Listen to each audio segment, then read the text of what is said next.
Hello students, आज हम लोग जानने वाले हैं एपी में सेकंड एक्सरसाइज के विषय में। ठीक है, सेकंड एक्सरसाइज एनसीईआरटी का जो कि 5.2 है, उसमें हम लोग जो कि एपी का एक फार्मूला दिया जाता है, उस फार्मूले से वो सॉल्व होता है, उसके बारे में हम लोग जानेंगे। वो क्या है उसके बारे में थोड़ा हम लोग जान लें। जैसे कि मान के चलो आपको कोई सा भी एक एपी दे दिया गया। देखो लास्ट क्लास में हम लोग जान चुके हैं कि एपी होता क्या है। ठीक है, एपी वो है जिसका कॉमन डिफरेंस सेम हो। जैसे क्या 1 3 5 7 9, ये क्या ये एपी है, इसका कॉमन डिफरेंस सेम है। उसी प्रकार 2 4 6 8 10, ये क्या एक एपी है, इसका कॉमन डिफरेंस सेम है। ठीक है, इसी को कहते हैं एपी। अच्छा, अब हम यहाँ पे क्वेश्चन क्या आ जाएगा कि आपको ये दे दिया, अब आप बताओ कि यहाँ पे dot dot dot dot dot जो इसका 20वां टर्म होगा, 20th टर्म जो होगा वो क्या होगा बताओ। मतलब जैसे ये फर्स्ट टर्म है, ये सेकेंड टर्म, ये थर्ड टर्म, फोर्थ, फिफ्थ। ठीक है, तो इस तरह से जो 20th टर्म होगा वो क्या होगा, तो आप बता दोगे, ऐसे कोई दिक्कत नहीं है। क्या करोगे 1 3 5 7 9, फिर क्या लिखोगे 11 13 15 17, इस तरह से करके आप बता सकते हो। ठीक है, लेकिन कहने का अर्थ ये है कि ये क्या हो गया, ये तो बहुत दिमाग मतलब बहुत दिमाग नहीं, बहुत मेहनत करने वाला काम हो गया। और मैथमेटिक्स क्या है कि उस चीज़ को वो कॉम्प्लिकेटेड चीज़ को जो सिंपलर बना दे। ठीक है, सिंपल एकदम मतलब उसको सिंपल बना दे, आसानी से वो सॉल्व हो जाए, वो है मैथ्स और वो है उसका फॉर्मूला। अब देखो, तो हम लोग एक फार्मूला निकालेंगे यहाँ से, जिस फार्मूला को अप्लाई करके क्या करेंगे हम लोग, इसके लिए इसका 20th टर्म या 100th टर्म आसानी से निकाल देंगे हम लोग। ठीक है, तो देखो वो क्या फॉर्मूला रहेगा उसको थोड़ा हम लोग समझते हैं। ठीक है, देखो अब दे दिया यहाँ पर एक एपी 1 3 5 7 9, चलो इतना ही ले लिए। ठीक है, ये दे दिया गया, तो इसके लिए एक हम लोग फार्मूला निकालेंगे जिससे कि आप nth टर्म को भी निकाल सको। कैसे निकालेंगे समझो। जो इसका फर्स्ट टर्म है, फर्स्ट टर्म को हम लोग a1 बोलते हैं, तो a1 क्या दिया हुआ है, a1 1 के इक्वल है। अच्छा छोड़ो, a1 को हम लोग a बोलते हैं यहाँ पे। ठीक है, और जो कि किसके इक्वल था, 1 के इक्वल था। फिर a2 क्या है, a2 कितना था, 3 था। 3 था मतलब क्या, a इसका कितना था, a तो 1 है, और कॉमन डिफरेंस कितना था, कॉमन डिफरेंस 2 है। कॉमन डिफरेंस क्या है, 2 है। देख लो a फर्स्ट वाला टर्म यहाँ हम लोग पहले जाने थे वहाँ पे, यहाँ पे a क्या है 1, d क्या है 5, नंबर ऑफ टर्म्स यहाँ पे 5 है। ठीक है, और फिर नहीं d तो गलत है यहाँ, d तो 2 होगा ना। d कैसे निकलेगा 5 - 1 या सॉरी 3 - 1 या 5 - 3 7 - 5 ऐसे करके। और an क्या था लास्ट टर्म, या फिर यहाँ इसको हम लिख सकते हैं a5 मतलब फिफ्थ टर्म यहाँ पे क्या दिया हुआ 9 दिया हुआ है। क्लियर है यहाँ तक, अब समझो।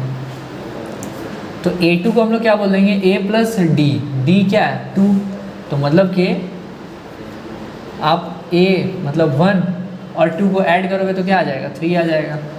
1 + 3 1 + d का वैल्यू 2, तो ये 3 आ जाएगा आपका। फिर 2 के बाद a3 जब आता है तो a3 का वैल्यू क्या दिया होता, a3 यहाँ पे 5 है, ये a1 ये a2 ये a3 ये a4 ये a5। ठीक है, तो a3 यहाँ पे क्या दिया हुआ है, a3 5 दिया हुआ, तो 5 को हम लोग कैसे लिख सकते हैं, 5 को हम लोग 1 + 2 × 2 करके लिख सकते हैं क्या, क्योंकि 2 2 = 4 + 1 5। और इसको इस तरह से क्या लिख सकते हैं, a + 2d, मतलब यहाँ जो डिफरेंस था वो 2 डिफरेंस यहाँ पे जुट गया है। ठीक है, और फिर जब हम लोग a4 में जाएंगे तो a4 को हम लोग a + 3d लिख सकते हैं। कैसे, a का वैल्यू क्या था 1 और 3d का वैल्यू क्या है 2, तो देखो 3 2 = 6 + 1 7 हो गया। फिर a5 फिफ्थ टर्म जो है वो क्या होगा, a + 4d, तो a + 4d को हम लोग क्या लिखेंगे 1 + 4 × d का वैल्यू 2, 4 2 = 8 + 1 9। बोलो यहाँ तक कोई दिक्कत। तो इससे हम लोग कुछ ऑब्जर्वेशन बनाएंगे क्या, कि जैसे यहाँ पे फिफ्थ टर्म बोला तो ऐसा किए हम लोग, तो कोई सा भी टर्म बोल सकता है। अगर जैसे अभी हम पूछे थे वहाँ पे 20th टर्म क्या होगा, तो मान के चलो वही अगर हम लोग यहाँ पे बोलते हैं कि a20, तो 20th टर्म का बात करते हैं हम, तो 20th टर्म को कैसे पता चलेगा, तो देखो यहाँ से एक ऑब्जर्वेशन मिल रहा है। अगर आप लोगों को पता चले तो देखो क्या बोल रहा है यहाँ, a1 a के इक्वल था, a2 जो था वो a + d हो गया। अच्छा, d को हम लोग 1d बोल सकते हैं क्या, हाँ बोल सकते हैं क्या है। और a3 को हम लोग क्या बोले a + 2d, a4 को क्या बोले a + 3d, मतलब देखो यहाँ पे। और a5 को क्या a + 4d, मतलब क्या हो रहा है, a5 को हम लोग a और यहाँ अगर 5 है तो यहाँ 4D करते रहे, यहाँ 4 है तो यहाँ 3D हो जा रहा है, यहाँ 3 है तो यहाँ 2D हो जा रहा है, मतलब यहाँ जो भी है उससे ये क्या कर दे रहे, एक कम कर दिया जा रहा। तो यहाँ पे अगर a 20 है तो a 20 क्या हो जाएगा, a प्लस 20 है तो उससे एक कम कर दो, क्या हो गया 19D हो गया। बोलो क्लियर हुआ या नहीं। एक और एग्जांपल लो, a 25 क्या होगा, a प्लस 25 से एक कम कर दो, क्या 24D। क्लियर है बात। अच्छा, इस तरह से और भी चलता रहेगा। अब इस तरह से हमको एक फॉर्मूला मिल गया कि अब यहाँ पे हमेशा तो नहीं ना आप 20 के लिए हमेशा इस तरह से करते रहोगे, तो एक फॉर्मूला आपको दे दिया गया, ठीक है, एक फॉर्मूला दे दिया यूनिवर्सल, वो आप लगा दो, अब वो आपको बता देगा आंसर। क्या है वो फॉर्मूला, तो अगर बोला कि nth टर्म कि a n के लिए, अब n यहाँ पे क्या है, अब n तो कुछ भी हो सकता है ना, n तो एक वेरिएबल है, तो वो कोई सा भी टर्म के लिए काम करेगा, ठीक है। तो अब a n जब बोलेगा तो हमको क्या करना है, a प्लस यहाँ पे 25 था तो 25 में 1 माइनस किए, 20 था तो 20 में 1 माइनस किए, 5 था तो 5 में 1 माइनस किए। उसी प्रकार यहाँ n है तो क्या करेंगे, n में -1 करेंगे, ठीक है। तो देखो यहाँ n-1 इंटू डी हो गया। बोलो कोई दिक्कत, ठीक है। अब जो ये निकल के आया ये आपका लाखों करोड़ों का फॉर्मूला है, इसको आप लगाते जाओ बनते चल जाएगा, ठीक है। बेच मत देना, लाखों करोड़ों का सुन के सुन बेचना नहीं है, ये यूज़ करना है, ठीक है। तो ये आपका यूज़ कहाँ होगा, तो आपका सेकेंड वाले एक्सरसाइज में पूरा में यही फॉर्मूला यूज़ हो रहा होगा, ठीक है। देखते हैं हम लोग एक दो इसका एग्जाम्पल लेकर। तो आपका एग्जाम्पल नंबर 3 दिया हुआ है NCERT का, जो कि पेज नंबर 102 में है, ठीक है। वो क्या है, एग्जाम्पल नंबर 3, ठीक है। एग्जाम्पल नंबर 3 में क्या बोल रहा,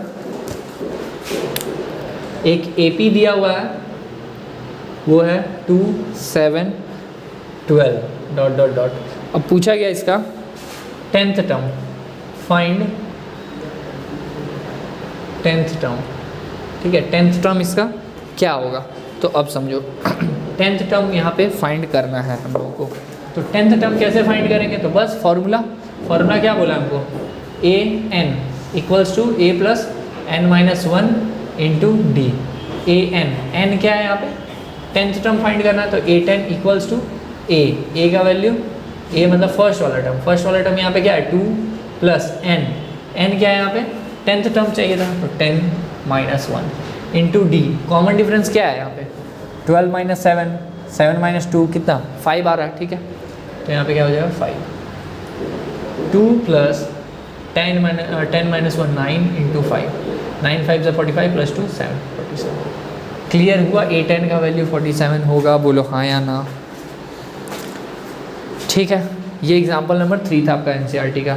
इसके बाद आप एग्जाम्पल नंबर 5 में देख सकते हो। एग्जाम्पल नंबर 5 बहुत अच्छा क्वेश्चन है, ये हम आप लोगों को नोट करके बताते हैं। एग्जाम्पल नंबर 5, एग्जाम्पल नंबर 5 में क्या बोला जा रहा है, डिटरमाइन एन AP, AP को आपको फाइंड करना है, ठीक है। यहाँ बोल रहा है AP क्या होगा ये बताना है, हुज थर्ड टर्म इज़ 5, जिसका कि थर्ड टर्म मतलब A3 क्या दिया हुआ है 5 दिया। देखो थर्ड टर्म को इसी तरह से दिखाते थे ना, 10th टर्म को A10 लिखे, थर्ड टर्म को A3 दिखा रहे हैं, ठीक है। Third term is 5 and 7th term is 9, मतलब A7 क्या है 9 है। बोलो कोई दिक्कत। अब इसमें पूछ रहा है तो वो AP क्या होगा, AP मतलब क्या, तो वो जो सीक्वेंस इस तरह से दिखाते थे हम लोग, फर्स्ट वाला सेकंड वाला टर्म इस तरह से, वो क्या होगा। तो इसके लिए देखो AP को बताने के लिए AP जो होता है वो किस फॉर्म में होता है, A फिर मतलब A1 A2 A3 A4 इस तरह से रहता है। बोलो हाँ। अब A1 होता किसके इक्वल है, तो A1 तो A के बराबर होता है। A2 किसके इक्वल होता है, तो A प्लस D। A3 किसके इक्वल होता है, A प्लस 3 है तो एक कम 2D। A4 किसके इक्वल था, तो A प्लस 3D, यही होता था। मतलब हमको वही फाइंड करना। तो इसमें हमको जो भी फाइंड करना है, इसमें क्या क्या ज़रूरत है, A का ज़रूरत है और D का ज़रूरत है। बोलो कोई दिक्कत। इसमें किस किस चीज़ का ज़रूरत है, A और D का। तो A और D को हम लोग कैसे पता करते हैं, देखते हैं। ये दोनों टर्म दिया हुआ क्या, A3 क्या है 5। अच्छा A3 को हम लोग क्या लिख सकते हैं, A plus 2D equals to 5। अच्छा दूसरा क्या है A7, तो A7 को हम लोग क्या लिख सकते हैं, A7 9 दिया हुआ, तो A7 को हम लोग क्या लिख सकते हैं, A plus 6D equals to 9। Clear है। अच्छा अब देखो ये भी A प्लस 6D, ये A प्लस 2D दोनों मतलब इन दोनों को अगर एक साथ देखो तो ये क्या लग रहा है, linear equation in two variables, pair वाला आ गया, ठीक है, pair of linear equation in two variables. इन दोनों को सॉल्व अगर करें हम लोग, इसको हम लोग 1 मान लें, इसको हम लोग 2 मान लें, और सेकंड माइनस फर्स्ट करें, तो यहाँ क्या a + 6d = 9, और इधर क्या a + 2d = 5, minus minus minus subtract करना, इसलिए साइन चेंज हो जाता है, प्लस के जगह माइनस, यहाँ भी प्लस था तो माइनस हो गया, लेकिन यही अगर माइनस होता तो ये प्लस हो जाता, ठीक है। अब ये प्लस में था, ये माइनस में था, ये कैंसिल हो गया, यहाँ 6 में से 2 चला गया तो 4d = 9 में से 5 गया तो 4, तो d का वैल्यू क्या आ गया 1 आ गया, ठीक है, ये कैंसिल हो गया आपस में तो 1 आ गया। यहाँ तक कोई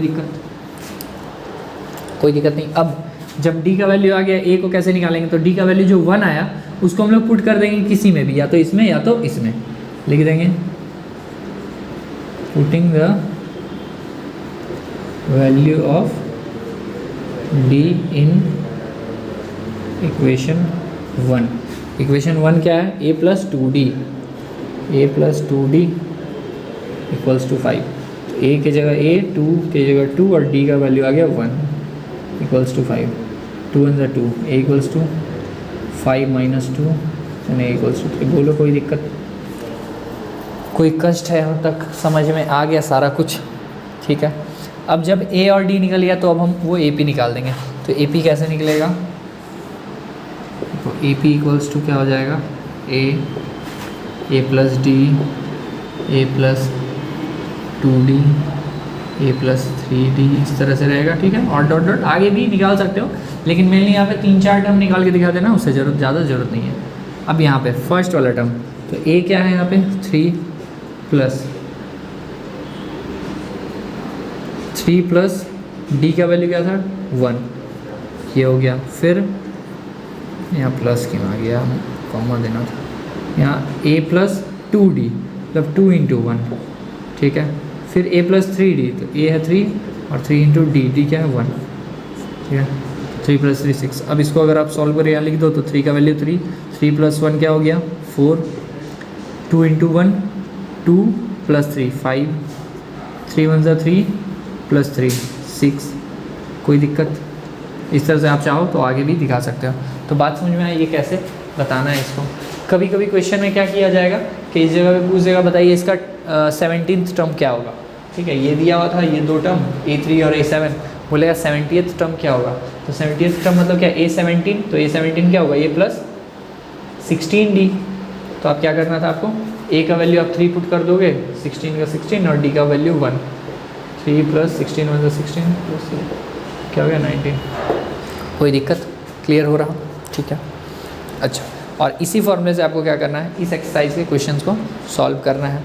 अगर आप आगे आते हो, आगे देखते हो क्वेश्चन तो एग्जाम्पल नंबर 7 में क्या बोला जा रहा, how many 2 digits number are divisible by 3, ठीक है। How many 2 digits number are divisible by 3 मतलब कि 2 डिजिट्स वाले कितने नंबर है जो कि 3 से डिविजिबल होते हैं, इसको समझते हैं हम लोग। इसको इरेज कर लेते हैं, नोट कर लो आप। एग्जाम्पल नंबर 7 में क्या बोला जा रहा, how many 2 digits numbers are divisible by 3, ठीक है। मतलब कि 3 से डिवाइड होने वाले 2 डिजिट वाले कितने नंबर हैं जो कि 3 से डिवाइड होता है। पहले समझो 2 डिजिट वाला नंबर क्या है, तो जो 10 से लेकर 99 तक होता है ये सब 2 डिजिट का है, क्योंकि इसके पहले क्या आता है 9 और इसके बाद क्या आता है 100, और 100 में 3 डिजिट है और 9 में 1 डिजिट है, इसलिए ये दोनों नहीं होगा। तो क्या होगा 10 से लेकर 99 तक सारा। अच्छा, तो ये सब क्या हो गया 2 डिजिट्स वाला, लेकिन वो क्या होना चाहिए 3 से डिविजिबल होना चाहिए। तो 3 से डिवाइड किया 10 होता है क्या, नहीं होगा। 3 के टेबल में आप चेक कर सकते हो, 3 × 1 = 3, 6 9 12, तो 3 4 सा क्या आता है 12 आता है। तो इसमें क्या आया, पहला नंबर को पता चला 12 आएगा, फिर 12 के बाद और क्या आता है 3 में 15 आता है, 18 आता है, ठीक है, डॉट डॉट डॉट, लास्ट कौन सा टर्म आता है तो 99 आता है। वो कैसे पता चलेगा, अब डिवाइड देकर चेक कर लो, ठीक है। 3 टाइम्स में 9 ख़त्म, फिर ये 3 टाइम्स में 9 ख़त्म, ठीक है।